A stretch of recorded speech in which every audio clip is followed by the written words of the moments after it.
হইল বত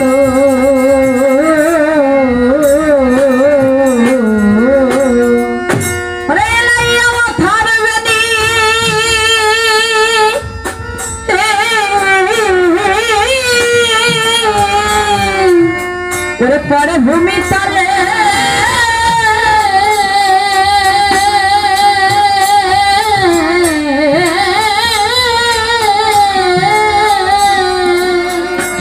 সর্ববাসী দেবগণে হরি হরি বলে হরি বল হরি বল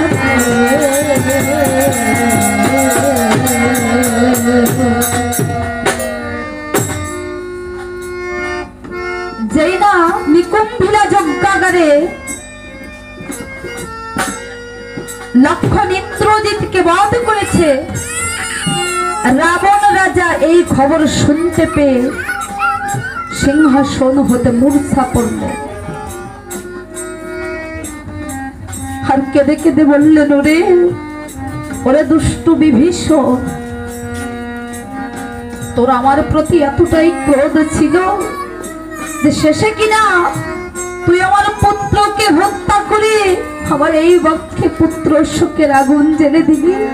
ওরে তাই আজ রাবণ রাজা ধুলাই গড়াগড়ি দিয়ে বলছে, ওরে আজ রাখিতে না পারি রে সোনার লঙ্কা, আজ রাখিতে না পারি রে সোনার লঙ্কা। আজি রামের বানে গেল রে গেল আর গেল রে গেল লঙ্কা সাগরে ডুবিয়া রে সোনার লঙ্কা।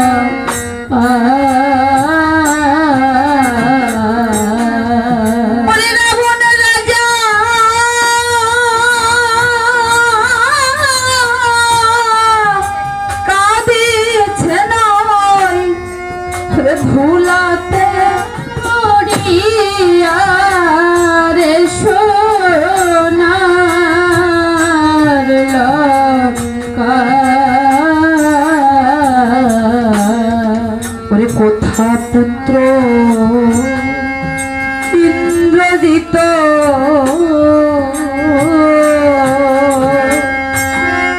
এই রক্ষক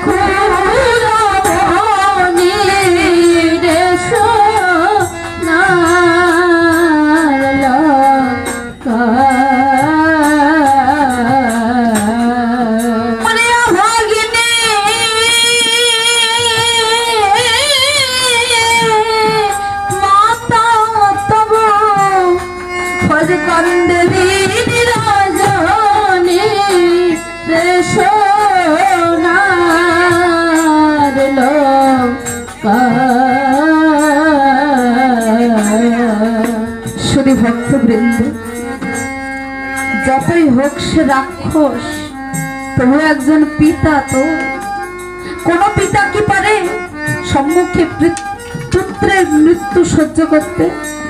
কোন পিতা পারে না। এ জগৎ সংসারে সবচেয়ে ভারী বস্তু হলো একজন পিতার কাঁধে পুত্রের মরা দেহ। এর চেয়ে ভারী বস্তু আর কিছু হয় না। তাই রাবণ রাজা ধুলাই গড়াগড়ি দিচ্ছে আর পুত্র পুত্র বলে কাঁদছে।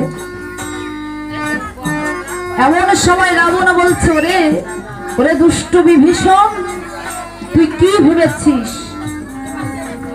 ওই ইন্দ্রজিতের মৃত্যুর সংবাদ শুনে আমার মৃত্যু হবে? না,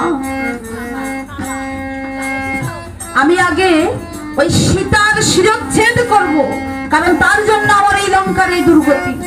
আমি ওই সীতার শিরচ্ছেদ করবো, তারপর আমি তোর ব্যবস্থা নেব। তাই খড়গ হাতে নিয়ে রাবণ রাজা চলেছে ওই অশোক বনে। এদিকে পুত্রের মৃত্যুর সংবাদ শুনে অন্তঃপুর হতে মন্দোদরী ছুটে এসে বলছে, ও প্রভু দয়া করে এবার শান্ত হও। ফিরিয়ে দাও প্রভু ওই রামের সীতারামকে। প্রভু মন্দোদরী রাবণকে বলছে, প্রভু আমি শুনেছি ওই রাম নাকি মনুষ্য নয়, সে যে গোলকের হরি, আর সীতা নাকি মানবী নয়, রাজরাজেশ্বরী। তাই ওই রামের সীতারামকে দিয়ে তুমি ধরো রামের পায়, দয়া করে প্রভু যদি তোমায় ওই স্বর্গে নিয়ে যায়। বৃথা বিরোধ করো না প্রভু। মন্দোদরী যখন এসব কথা বলছে, রাবণ রাজা অপলক দৃষ্টিতে তাকিয়ে আছে মন্দোদরীর দিকে। ও মন্দোদরী, মন্দোদরী, আমি এতদিন ভাবতাম এই লঙ্কার বুকে আমার বান্ধব বলতে মনে হয় কেউ নেই। তুমি জানো মন্দোদরী, ওই রাম যে গোলকের হরি, আর সীতা মাতা যে রাজরাজেশ্বরী, সে যে আমার যে ভালো আর কেউ জানে না মন্দোদরী। ও মন্দোদরী, সবাই এটাই ভাবে যে আমি রামের হরি, কিন্তু কেউ তো জানে না আমি যে গোপনে প্রভুর পুজো করি। ও প্রভু, তুমি যখন সবই জানো, কেন বৃথা রামের সঙ্গে বিরোধ করছো? মন্দোদরী, আমি কেন বিরোধ করছি শুনবে? তাহলে শোনো। আমরা দু ভাই ছিলাম ওই বৈকুণ্ঠের দাবি, নাম ছিল আমাদের জয় আর বিজয়। একদিন দুর্বাসা মুনি নারায়ণের নিকট সাক্ষাতে যায়। মন্দোদরী, আমরা তাকে চিনতে না পেরে দ্বারে বাধা দেই। তখন এই মনে ক্রুদ্ধ হয়ে আমাদের অভিশাপ দিয়েছিলেন যে আমাকে বাধা দেওয়ার পরিণতি কি হতে পারে জানিস? ত্রৈবর্তকে রাক্ষস হয়ে জন্ম নিবি। মন্দোদরী, আমরা সেদিন ছুটে যাই নারায়ণের কাছে। দয়াময়, আমরা কেমন করে এই সাপ হতে মুক্তি পাব? নারায়ণ সেদিন বলেছিলেন জয় বিজয়, সে যে দুর্বাসা মুনি, তার অভিশাপ যে খণ্ডাবার নয়, তবে তোমাদের মুক্তির দুটি পথ আছে। একটি হলো শত্রু ভাবে, আর একটি হলো মিত্র ভাবে। মর্ত্যলোকে রাক্ষস হয়ে জন্ম নেওয়ার পর তোমরা যদি আমার সঙ্গে শত্রু ভাবাপন্ন আচরণ করো, তাহলে 3 জন্ম পরে আমাকে পাবে। আর এই মর্ত্যলোকে রাক্ষস হয়ে জন্ম নেওয়ার পর তোমরা যদি আমার সঙ্গে মিত্র ভাবাপন্ন আচরণ করো, তবে 7 জন্ম পরে তবে যদি আমার দেখা মেলে। মন্দোদরী, আমরা সেদিন নারায়ণকে বলেছিলাম, গোবিন্দ, শত্রু হলে যদি তোমাকে 3 জন্মে পাই, আমরা মিত্র হতে চাই না। আমাদের বহিরঙ্গে থাকবে শত্রুতা, কিন্তু অন্তরে থাকবে ভক্তি।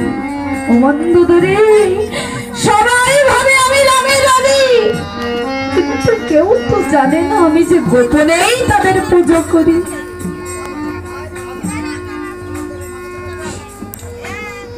রাবণ আর মন্দোদরী যখন এই সমস্ত কথা আলোচনা করছে, সমস্ত কথা অদূরে গাছের আড়াল থেকে কে শুনছে? মা, বিভীষণের পুত্র তরুণী, 12 বর্ষীয় বালক তরুণী, জ্যাঠামশাই আর জেঠিমার এই সমস্ত কথা শুনে তাদের অন্তরে যেন এক গভীর ভাবাবেগ হলো। প্রভু রামচন্দ্রের মাতা সীতার প্রকৃত স্বরূপ দর্শনে তার হৃদয় যেন ব্যাকুল হয়ে গেল। তরুণী ধীরে ধীরে বুঝতে পারছে যে তার পিতা বিভীষণ কেন আগে থেকে স্বার্থপরের মতো ওই রামের চরণাশ্রিত হয়েছে। সারা রাত তরুণীর চোখে ঘুম নেই। রাবণের কক্ষের সম্মুখে বসে রাত কাটিয়ে দিয়েছে। প্রভাতে যখন শয্যা ত্যাগ করে রাবণ রাজা ঘর থেকে বাইরে বেরিয়েছে, চমকে উঠেছে। কি তরুণী, তুমি এই প্রভাত কালে আমার কক্ষের সম্মুখে কি করছো পুত্র? জ্যাঠামশাই, কারণ তো একটা আছে। ও জ্যাঠামশাই, আমাদের এই লঙ্কার পক্ষ থেকে যুদ্ধে যাওয়ার মতো তো আর কেউ নেই। কর্তব্যের দায়ে পড়ে তো মানুষকে অনেক কাজই করতে হয়। তাই আমি মনস্থির করেছি, কাল প্রভাতে যুদ্ধের সকল দায়ভার মাথায় নিয়ে আমি যাব এই রামের সঙ্গে যুদ্ধ করতে। এই কথা শুনে রাবণ রাজা নিস্তব্ধ হয়ে গেছে, আর মনে মনে চিন্তা করছে, তাই তো আমি যে রামের সঙ্গে যুদ্ধ করছি, রামের সঙ্গে বিরোধ করছি, এটা তো আমার এই লঙ্কার পাপী তাপীদের উদ্ধারের লাগে। আমার সে, আমি যে মহান ব্রতে ব্রতী হয়েছি, আমার সে ব্রত তো এখনো পূর্ণ হয়নি। আমার বংশের শেষ সম্বল তরুণী যে এখনো বেঁচে আছে, আমার সে ব্রত তো এখনো পূর্ণ হয়নি। আমি তো আমার এক এক পুত্রকে যুদ্ধ করতে পাঠিয়েছি, যেন আমার পুত্রেরা প্রভুর চরণাশ্রিত হয়। তা এখনো যে তরুণী বেঁচে আছে, এখন আমি কি করব? তরুণীকে বলছে, পুত্র, যুদ্ধ তো আর কোনো খেলার মাঠ নয় যে তুমি সেখানে খেলতে যাবে। তুমি এসব চিন্তা ভাবনা মাথা থেকে ঝেড়ে ফেলো। তোমাকে আমি কিছুতেই যুদ্ধ করতে যেতে দেব না। জ্যাঠামশাই, আপনি এমন করে কেন বলছেন? আমি কি যুদ্ধে যেতে পারি না? আমি তো শুনেছি ওই রামচন্দ্র নাকি শিশুকালে তারকা রাক্ষসীকে বধ করেছিল। তার ভাই ভরতে নাকি খেলার ছলে সমুদ্র তীরবর্তী দুর্জয় লাবণ্যকে বধ করেছিল। তাহলে আমি কেন পারবো না? জ্যাঠামশাই, আপনি আমাকে অনুমতি দিন। না পুত্র, দেখো, আমি যদি আজ তোমাকে যুদ্ধের সকল দায়ভার মাথায় নিয়ে ওই রণক্ষেত্রে পাঠাই, সকলে ভৎসনা করে বলবে যে রাবণের কি যুদ্ধে আসার ক্ষমতা নেই, তাই এক দুধের বালককে পাঠিয়েছে যুদ্ধ করতে। বলো তো পুত্র, এটা আমার জন্য লাঞ্ছনা নয়, অপমান নয়? তোমাকে আমি হাত জোর করে বলছি, তুমি এই যুদ্ধের চিন্তা মাথা থেকে ঝেড়ে ফেলো। তাছাড়া তোমার পিতা, ওই রণক্ষেত্রে যখন তোমার পিতা তোমাকে দেখবে, কি বলবে বলো তো? তোমার পিতা মাতার কাছে এমনিতেই আমি দোষী, নতুন করে আমাকে আর দোষী করো না পুত্র। জ্যাঠামশাই, আমার পিতার কথা আপনি বাদ দিন, আর আমার মা, আমার মাকে আমি বুঝিয়ে বলবো। এই বলে তরুণী আমার ধীরে ধীরে চলেছে মা সরমার কাছে। দূর থেকে ডাকছে, ও মা, মা গো। কি রে বাবা তরুণী, তুই এমন করে ডাকছিস কেন? ও মা, আজ আমাকে একটু আশীর্বাদ করবে? মায়ের গলাটা জড়িয়ে ধরে বলছো, মা, আজ একটু আমাকে আশীর্বাদ করবে? কেন রে বাবা? আমি তো তোকে সদা সর্বদা আশীর্বাদ করি। আমি গোবিন্দকে বলি, হে গোবিন্দ, আমার তরুণীকে তুমি কৃপা করো। আমার তরুণী যেন সব কাজে তোমাকে স্মরণ করে। হ্যাঁ মা, আমার তো শুধু এটুকুই চাওয়া, জানো মা, এই পৃথিবীতে সবার জীবনে রঙের মেলা যেদিন শেষ হয়ে যাবে, সেদিন কে কার পুত্র, কে কার বন্ধু বান্ধব, কে কার কন্যা, কে কার ভাই, কিছুই যে মাথায় থাকবে না। কি রে বাবা তরুণী, তুই এমন করে কেন কথা বলছিস? তুই তো এমন করে কথা বলিস না বাবা। ও মা, আমি মনস্থির করেছি। কি মনস্থির করেছিস? মাগো, আমি মনস্থির করেছি, কাল প্রভাতে সকল দায়ভার মাথায় নিয়ে আমি যাব এই রামচন্দ্রের সঙ্গে এ কি বাবা তারণী, এ তুই কি বলছিস?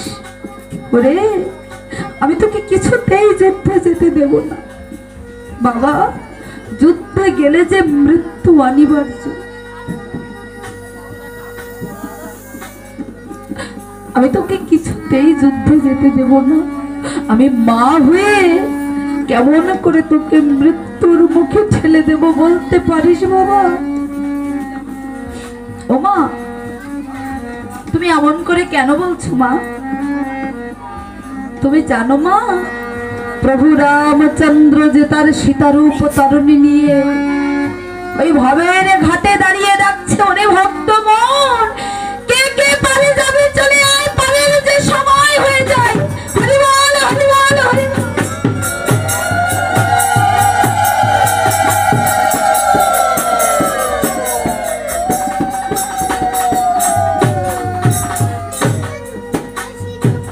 তুই কি বলছিস বাবা?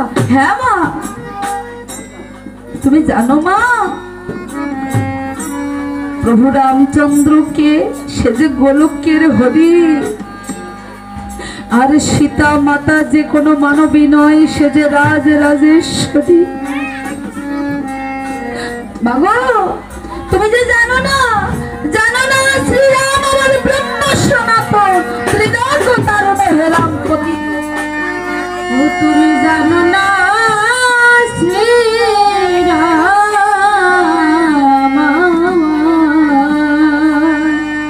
ওরে ব্রহ্ম সনাতন,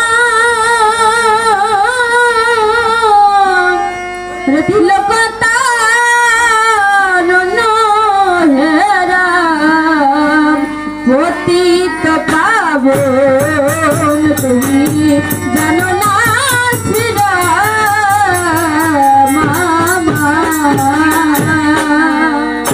ত্রিলোক তারণ পতিত পাবন দীন বন্ধু রাম। তুমি জানো না শ্রীরাম ত্রিলোক ধারের লাগি প্রভু নীলেন্দ্র রাধা। তুমি জানো না শ্রীরাম রে এমন মধুর রাম নাম গো যে স্থানে হয়। তুমি জানো না শ্রীরাম সেই তো পবিত্র স্থান জানি তুমি জানো না শ্রীরাম। ও মাগো, এমন মধুর রাম নাম গো লৌরে দণ্ডে দণ্ডে। তুমি জানো না শ্রীরাম হত্যা পাপ, ব্রহ্ম হত্যা পাপ এই রাম নামেতে খণ্ডে। তুমি জানো না শ্রীরাম রাম নামে মহামন্ত্রে শিব ভেঙে খাই ভিক্ষা। তুমি জানো না শ্রীরাম রাম নামের ধ্বনি তুলে ব্রহ্মা পেছে দীক্ষা। তুমি জানো না শ্রীরাম।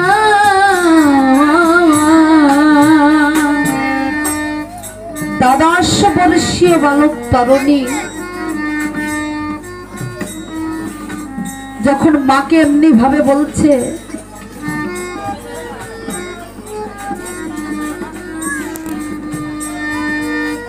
মাতা সরমার দুটি নয়ন জলে ভেসে যাচ্ছে। কিরে বাবা তরণী, এ তুই কি বলছিস? ও মা, মাগো তুমি জানো মা, সবার জীবনে রঙের মেলা শেষ করে আমরা যেদিনে ভবের ঘাটে এসে দাঁড়াবো, সেদিনে কে কার পুত্র কে কার বন্ধু বন্ধু কিছুই মাথায় থাকবে না মাগো। কারণ কি জানো মা? কারণ এ সংসার বৃথা পারে কে বা কাহার কার বাড়ি ঘর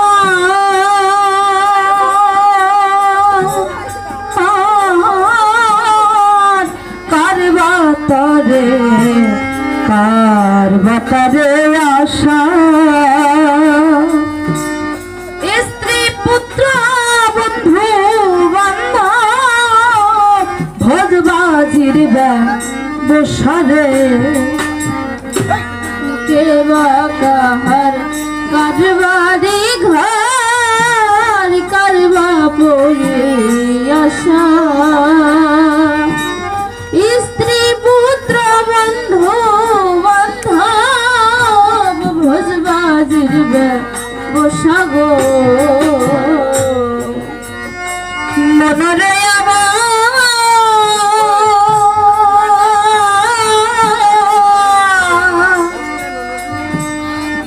মনরে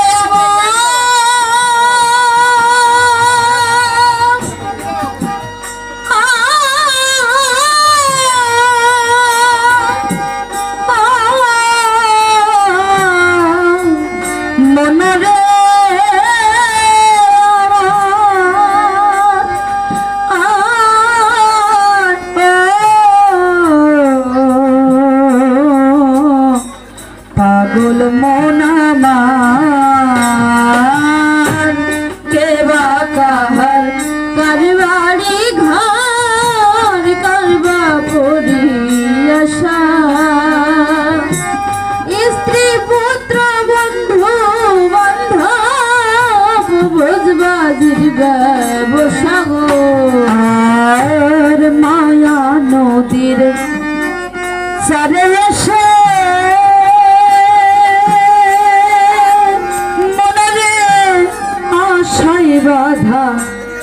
আশায় বাধা ঘর কাল বৈশাখীর দারুণ ঝড়ে ভাঙবে খেলা ঘরে রে মায়া নদীর চরে সে আশায় বাধা ঘর কাল বৈশাখীর দারুণ ঝড়ে ভাঙবে খেলা ঘর রে তরুণী যখন মাকে এভাবে বলছে মা সরমা অপলক দৃষ্টিতে পুত্রের পানে তাকিয়ে আছে। তরুণী বলছে ও মা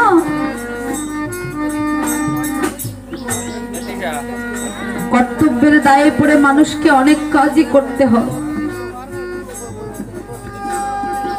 তা মাগো কত সাধনার পরে আমরা এই মানব জন্ম পেয়েছি। এই মানব জন্ম পেয়ে আমরা যদি সেই পরম পিতাকে ভুলে যাই তাহলে আমাদের বারবার যাওয়া আসা যে সার হয়ে যাবে।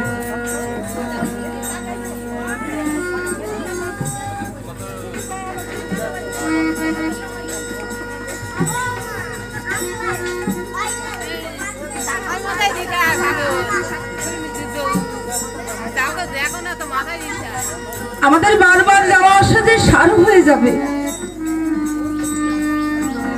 তাছাড়া ভাগো তুমি একবার তোমার নিজের মনকে প্রশ্ন করে দেখো তো যে জগৎ সংসারে তোমার কে বেশি আপন? আমি বেশি আপন নাকি ওই গোবিন্দ বেশি আপন? তুমি একবার নিজের মনকে প্রশ্ন করে দেখো। ওরে দু চার দিনের সাধ মেটানো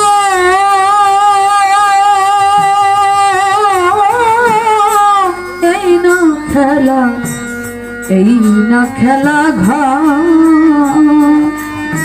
এই মুখে যাতে আপন বলে তারা কেউ নাই আপন না রে। দু চার দিনের সাজবে টানো এই না খেলা মুখে জাতির আপন বলি কেউ না আপনার রে সেদিন আপন বলে কেউ রবে না আপন বলে কেউ রবে না ও তুই আপন জানকে চিনে না আপন বলে কেউ রবে না আপন জানকে চিনে না আপন বলে কেউ রবে না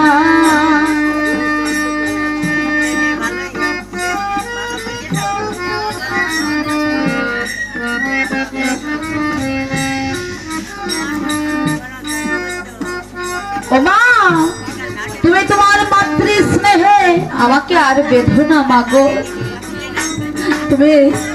তুমি আমাকে অনুমতি দাও মা আমার পিতা কেন আগে থেকে প্রভু রামচন্দ্রের চরণাশ্রিত হয়েছে সে যে আমি বুঝে গেছি এবার তুমি আমাকে অনুমতি দাও মাগো তুমি আমাকে অনুমতি দাও আচ্ছা বেশ আমি তোকে আশীর্বাদ করলাম তোর মনোবাসনা যেন পূর্ণ হয় ও মা সেই তো আমাকে যেতে দিচ্ছ আমি যে যুদ্ধ করতে যাব তোমার মনের মতো করে তুমি আমাকে একটু সাজিয়ে দাও মা তাই মা সরমা পুত্রকে কেমন করে সাজিয়ে দিচ্ছে রে মস্তকেতে উভঝটি গেরুয়া বাসন গালেতে তুলসীর মালা কপালে চন্দন রে মস্তকেতে উভঝটি গেরুয়া বাসন গালেতে তুলসীর মালা কপালে চন্দন রে আর নামা বলি গায়ে দিল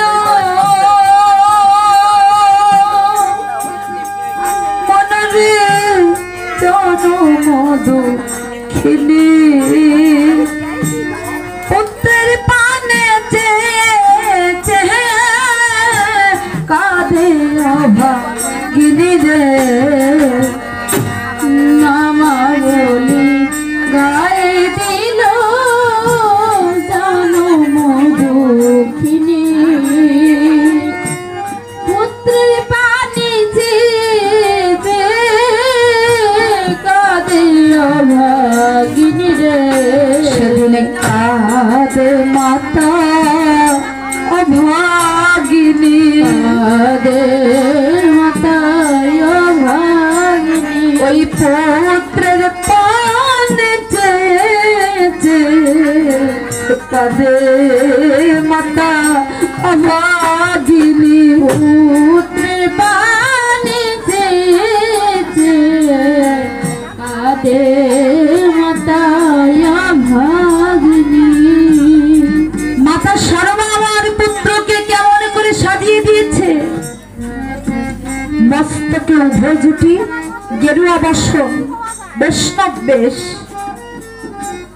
নামাবলী গলায় দিয়েছে কপালে দিয়েছে তিলক গলায় তুলসী মালা এমনি ভাবে বৈষ্ণব বেশে সাজিয়ে দিয়ে বলছে পুত্র এবার তুই যুদ্ধ করতে যা তরুণী যুদ্ধের বেশে নিয়ে গেছে রাবণের কাছে জ্যাঠামশাই দেখুন তো আমার সাজ কেমন হয়েছে রাবণ রাজা চমকে উঠেছে কি পুত্র বলো তো পুত্র তোমার মনে কি চলছে ওরে বাবা তোরে যে দেখে আমার মনে হচ্ছে না তুই কোনো রণক্ষেত্রে যাচ্ছিস তোকে দেখে যে মনে হচ্ছে তুই কোনো তীর্থক্ষেত্রে চলেছিস বলতো বাবা তোর মনে কি চলছে জ্যাঠামশাই আমার মনের ইচ্ছা না হয় আমার মনে থাক তুমি শুধু আমাকে আশীর্বাদ করো।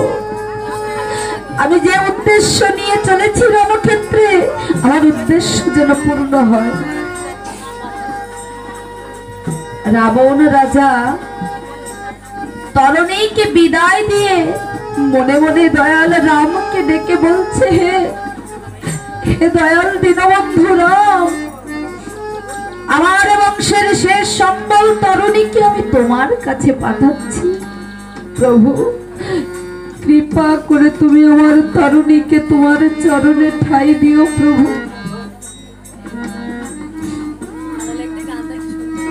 আমি যখন আমার এক এক পুত্রকে যুদ্ধ করতে পাঠিয়েছি, তখন আমি নয়নের জলে বুক ভাসিয়েছি। কেন জানো প্রভু? আমার এই পুত্রকে তুমি তোমার চরণে ঠাঁই দিও। তাই প্রভু, আজ আমি বলছি, আমার তরুণীকে তোমার চরণে ঠাঁই দিও। তরুণী সারথীকে ডাক দিয়ে বলছে, ও সারথী, আমার রথের চূড়ায় লিখে দেবে রাম নাম, আমার সর্বাঙ্গে লিখে দাও রাম নাম। আর আমি মুখে রাম জয় ধ্বনি তুলতে তুলতে যাবো এই রামের সঙ্গে যুদ্ধ করতে। এমনি ভাবে তরুণী মুখে রাম জয় ধ্বনি তুলতে তুলতে প্রবেশ করছে ওই রণক্ষেত্রে। দূর থেকে যখন রাক্ষসগণ শুনতে পেয়েছে রাম জয় ধ্বনি, সবাই বলা বলি করছে, কি এমন ভাবে তো কেউ যুদ্ধ করতে আসেনি। এমন ভাবে মুখে রাম জয় ধ্বনি তুলতে তুলতে কে আসছে যুদ্ধ করতে। তাকিয়ে দেখে এক দ্বাদশ বর্ষীয় বালক বৈষ্ণব বেশে এসেছে যুদ্ধ।